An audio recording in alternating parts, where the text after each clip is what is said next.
इस कहानी की लेखिका है सोनिया सैनी।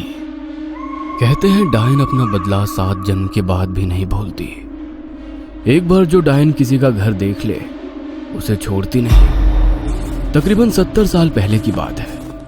पहाड़ के एक छोटे से गांव में रहने वाले रंजन को पिछले कई दिनों से कोई काम नहीं मिला था, इसलिए काम की तलाश में वो अपने गांव से काफी दूर निकल आया था। सर्दियों की कोहरे से ढकी शाम थी।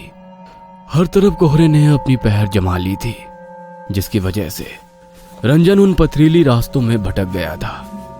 तभी उसने देखा कि पीपल के घने पेड़ के नीचे एक बाबा बैठे हुए चिल्लम फूंक रहे हैं। उस रात के साहे साहे करते सन्नाटे में किसी इंसान को देखकर रंजन की कुछ हिम्मत बढ़ी और वो जाकर बाबा के पास बैठ गया।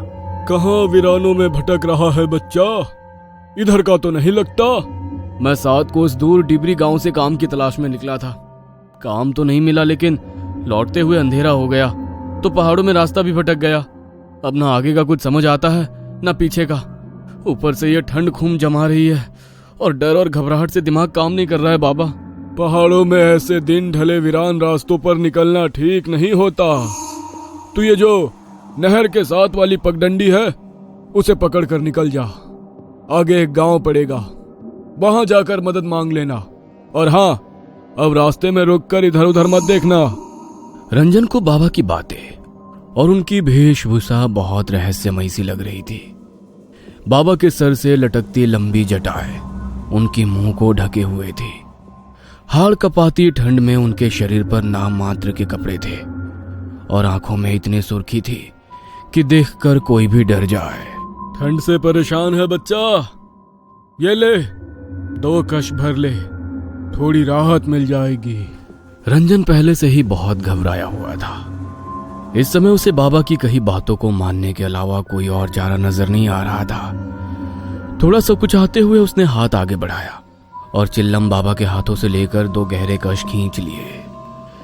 अपनी बात कहने के बाद बाबा फिर से सर झुकाकर अपने चिल्लम सूखने में व्यस्त हो गए। रंजन कुछ पल वहीं खड़ा रहा और फिर चुपचाप बाबा के बताए रास्ते पर आगे बढ़ने लगा। जैसे जैसे वो आगे बढ़ रहा था, पास के जंगल से आती जंगली जानवरों की हो की आवाज से उसके बदन में डर की झुरझुरी सी दौड़ रही थी। अचानक उसे अपने पीछे किसी के कदमों की पात चाप सुनाई पड़ने लगी। इतने सुनसान रास्ते में अचानक कौन मेरे पीछे पीछे चल रहा है? किंतु बाबा ने कहा था मुझे पीछे मुड़कर नहीं देखना है। क्या करूं, कुछ समझ में नहीं आ रहा। रंजन अभी कुछ समझ पाता कि उसे अपना नाम सुनाई दिया। रंजन, रंजन, इतनी जल्दी मेरी आवाज भूल गया? अपना नाम सुनकर रंजन ने चौंक कर पीछे मुड़कर देखा तो उसे अपने ठीक पीछे वही बाबा दिखाई देते हैं। आओ, मैं तुम्हें ये रास्ता पार करा देता हूँ। तुम्हें डर लग रहा था ना? बोलो, कहाँ तक जाओगे? लेकिन अचानक से बाबा यहाँ कैसे आ पहुंचे और उन्हें कैसे पता मुझे डर लग रहा है? लगता है तुझे मेरी मदद की जरूरत नहीं। नहीं, ऐसी बात नहीं है। बस मेरा कोई ठिकाना नहीं बाबा। काम की तलाश में निकला था। रात में किसी गांव में डेरा लगा लूंगा, सुबह फिर काम ढूंढने निकलूंगा। इस रास्ते से दाएं घूम जाना, आगे एक जंगल दिखाई देगा। वहां पर एक बूढ़ी रहती है, किसी विश्वास के आदमी को ढूंढ रही है जो उसके बंगले की मरम्मत कर दे। बदले में तुम्हें अच्छे रकम दे देगी, लेकिन उसकी एक शर्त है कि बस अपने काम से काम रखना होगा। घर में किसी सामान को हाथ नहीं लगाना है और बूढ़ी से कोई सवाल भी नहीं करना है। एक और बात का ख्याल रखना, बूढ़ी औरत के पीछे जाने की गलती कभी ना करना। मुझे बस काम मिल जाए, इसके अलावा मुझे उस बूढ़ी से कोई मतलब नहीं। आपका बहुत बहुत धन्यवाद बाबा, लेकिन इतनी रात गए क्या वहां जाना सही रहेगा? तुम जाओ, वो बुढ़िया रातों को सोती नहीं है। तुम्हें वो तुम्हारा इंतजार करती मिलेगी। रंजन को बाबा और उनकी बातें अब भी और रहस्यमयी लग रही थी, लेकिन इस समय उसके पास ना तो रात गुजारने का कोई साधन था, ना काम का ठिकाना। काम के लालच में वो बाबा के बताए सुनसान रास्ते की ओर मुड़ गया। कुछ देर बाद उसे एक पुराना सुनसान सा बंगला दिखाई दिया। बंगले को देखकर ऐसा लगता तो नहीं कि यहाँ कोई रहता होगा। जैसे ही रंजन बंगले के दरवाजे के सामने पहुंचता है, वो दरवाजा खुद ब खुद खुल जाता है और उसके सामने काले घाघरे और चुनरी से मुंह छुपाए एक बूढ़ी दिखाई देती है। कौन हो? यहाँ क्या करने आए हो? माई, आपको मिस्त्री की जरूरत है? मैं आपका काम पूरा कर दूंगा। बस काम की तलाश में यहाँ आया हूँ। हाँ ठीक है, मुझे ज्यादा सवाल करने वाले लोग पसंद नहीं। बातें नहीं, बस काम पर ध्यान देना। जी समझ गया। और मेरी दिहाड़ी? पैसों की तू चिंता मत कर, तेरी इच्छा से ज्यादा ही मिलेगा। बूढ़ी उसे अपने साथ बंगले के अंदर ले जाती है। अंदर का माहौल कुछ अजीब था। पूरे घर में अजीबो गरीब सी चीजें दिखाई दे रही थी। जगह जगह छोटे छोटे आईने लटके दिखाई दे रहे थे और उन आईनों के साथ अलग आकार की काले कपड़े से बनी गुड़िया लटकती हुई दिखाई दे रही थी। उन सभी गुड़ियों को देखकर रंजन को कुछ अजीब सी सिहरन महसूस हो रही थी। काली गुड़िया की आंखों के आसपास लाल रंग टपकता दिखाई दे रहा था, जिससे वो बहुत भयानक दिखाई दे रही थी। ये घर कुछ अजीब सा क्यों महसूस हो रहा है मुझे? इतने अजीबोगरीब सामान। लेकिन बुढ़िया ने कहा है कि कोई सवाल नहीं करना है, इसलिए अपने मन की शंका मन ही में दबाए रंजन बंगले के उस भाग में पहुंच जाता है जहां पर उसे मरम्मत का काम करना था। बुढ़िया ने उसे रात में ठहरने को एक कमरा दिखा दिया और अगले ही दिन से काम शुरू करवा दिया। इस आंगन को खोद कर यहाँ पर एक पक्का कुआं बनाना है। कर पाओगे? मेहनत का काम है। और हाँ, इसके आसपास चारों ओर दीवार बनाकर घेरा भी करना है। रंजन खुशी खुशी काम करने के लिए तैयार हो गया था। दिन भर बिना मुंह से चू की भी आवाज किए वो अपने काम में लगा रहता। बदले में बुढ़िया उसे दुगनी मजदूरी और दोनों टाइम का खाना खिला देती। एक सप्ताह के बाद काम पूरा हो गया। ये ले तेरा हिसाब। डिमरी गांव से आया है ना तू? हाँ, डिमरी से ही आया हूँ।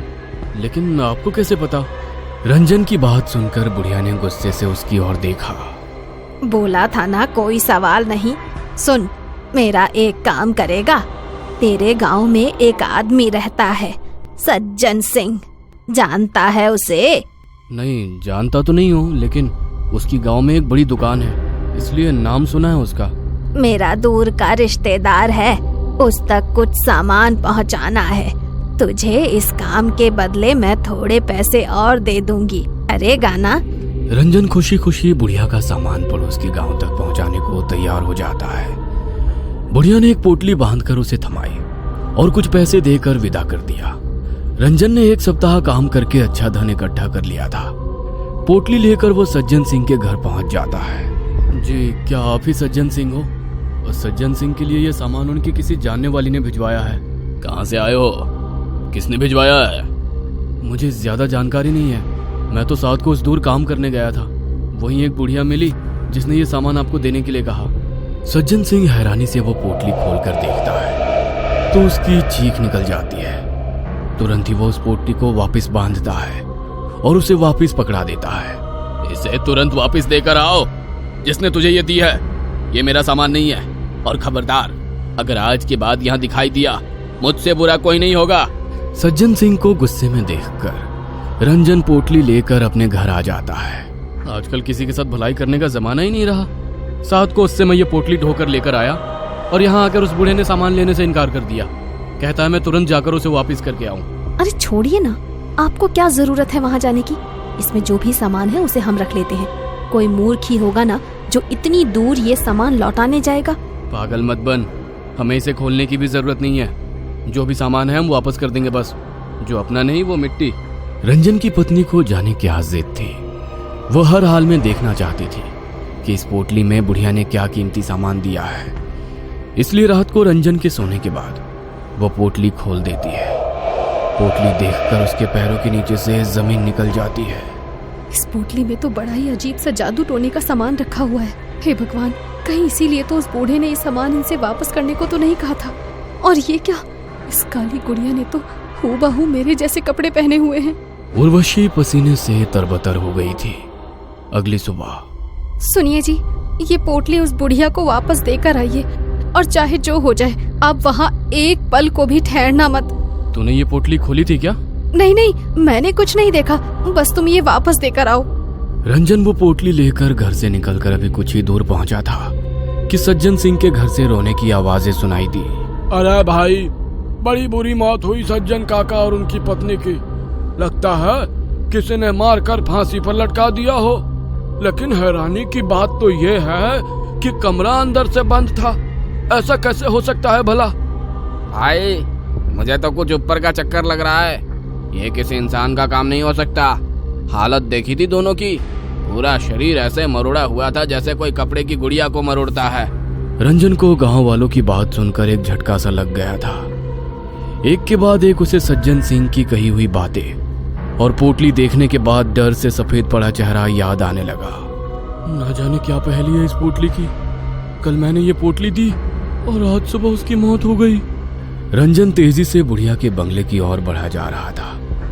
आज जब वो बंगले के सामने पहुंचा तो पाया बंगले के दरवाजे पर एक ताला लटक रहा है और बंगला भी उसे कुछ ज्यादा ही सुनसान सा नजर आया।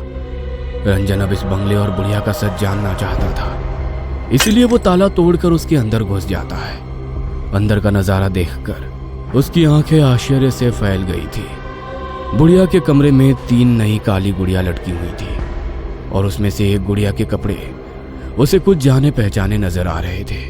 रंजन घबराकर उस बंगले से निकलकर बाहर सड़क की ओर आ जाता है। भाई कुछ पता है ये बुढ़िया कब तक लौट कर आएगी? रंजन की बात सुनकर उस आदमी ने उसे ऊपर से नीचे तक घूरते हुए कहा, पागल है क्या भाई? ऐसा क्यों कह रहे हो भैया? क्योंकि यहाँ कोई नहीं रहता। 50 साल से लटका है ये ताला। और हाँ, भूत बंगला है ये। रात के समय भटकना भी नहीं उसके आसपास। हाँ। उस आदमी की बात सुनकर रंजन की रीढ़ में ठंडक दौड़ने लगी। क्या भूत बंगला? भाई मेरे दादा कहते थे किसी डायन का बंगला है ये। इसमें वो तरह तरह के टोटके टोना किया करती थी।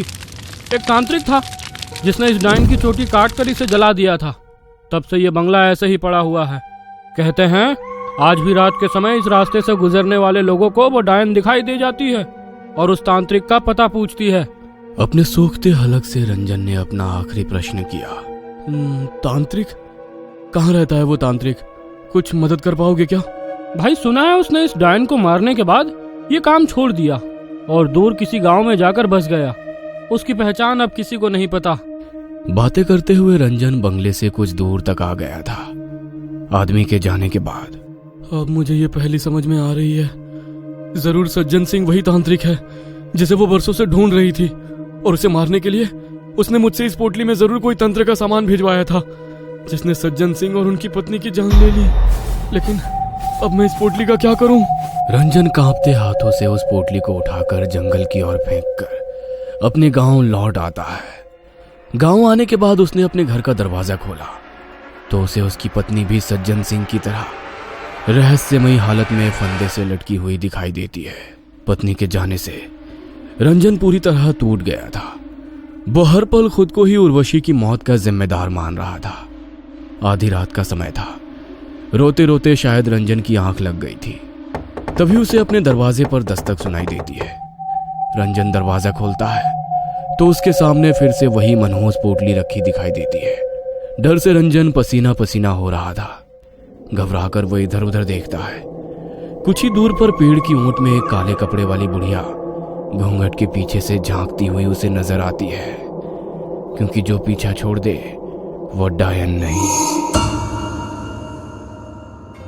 ये कहानी आपको अच्छी लगी हो तो हमें सब्सक्राइब करें, हमारा इंस्टाग्राम और फेसबुक पेज जरूर फॉलो करें। और हाँ दोस्तों, सब्सक्राइब करना भूलना मत।